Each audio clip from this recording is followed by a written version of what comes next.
You've all seen the video. A geopolitical analyst is giving a serious BBC interview about tensions in North Korea and then gets trolled by his own kids, causing his panicked wife to rush in and quickly remove them from the room. Cute, charming, hilarious. A moment for everyone to drop their political arguments, to take a breather from the polarization, from the bitterness, and to laugh in unison. Who could possibly try to ruin this sweet, warm, funny moment? Who could possibly watch this video and think, you know what this needs? This needs an injection of my hysterical, screeching, joyless, moralizing identity politics. You guessed it. Feminists and social justice warriors. The BBC Pundit's children video is not funny. It's patriarchy in a nutshell.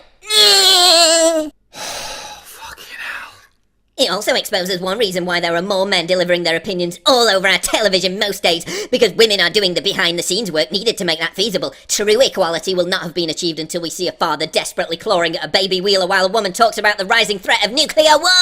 Once again, an awareness of the unequal nature of caring labour has ruined a great viral video. The only person ruining this video is you, with your tawdry insistence on making it all about gender roles. Women are better caregivers than men. They have more empathy, they have more patience, they have breasts that produce milk. How is that a bad thing? Biology determines that men and women have different gender roles depending on suitability and skill. It's called science, bitches, and it has more basis in fact than your autistic screeching. But wait, there's more. Look at this disgusting display of child abuse. He lightly puts his hand on his daughter to discourage her from interfering. If a woman had done that, we wouldn't be sharing the video while wiping tears of laughter from our eyes. We'd be knee-deep in a tedious discussion about whether she's a terrible mother and whether her career of courier takes was leading her to ignore the small simple pleasures of watching a child dance like a loon. I truly despair. No, we wouldn't be doing that. We'd still be laughing.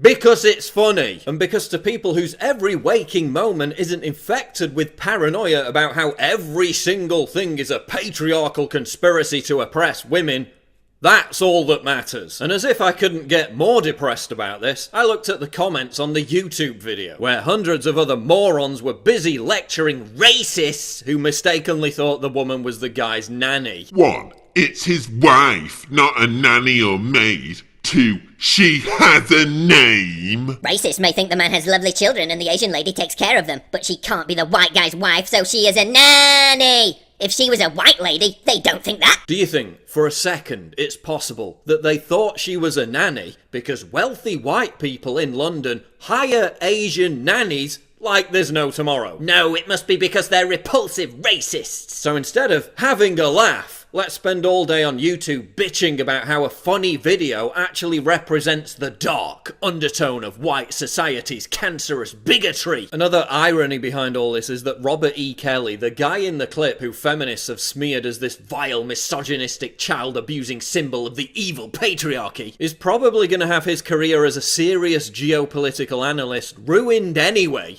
because he's been turned into a living internet meme. Can't we just share one light moment of amusing humanity without you pricks filtering it through the lens of social fucking justice? Can't we just enjoy one brief flash of non-politicized humour without it being shat on by shrieking, miserable, righteously indignant, permanently offended identitarians? Is it any wonder that even in the leftist indoctrination camp that is the United Kingdom, more people see the word feminist as an insult than a compliment? Is it any wonder that only 35% of women in the UK identify as feminists, despite the incessant force-feeding of identity politics via art, culture, television, academia, and media? The term feminist is a pejorative, and who's to blame for that?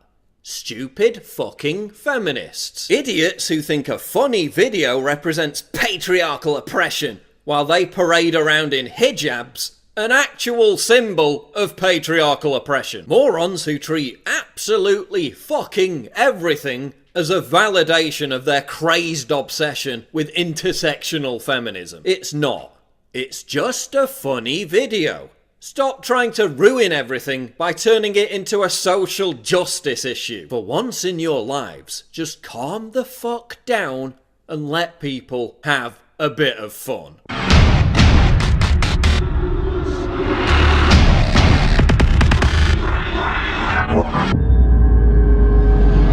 click the link below to subscribe to the channel. And for more breaking news, go to Infowars.com. The Making of the President 2016, how Donald Trump orchestrated a revolution. This is the untold story of how Trump defied all the odds to win the presidency. From former Trump confidant Roger Stone, the inside scoop of how Trump rocked the establishment.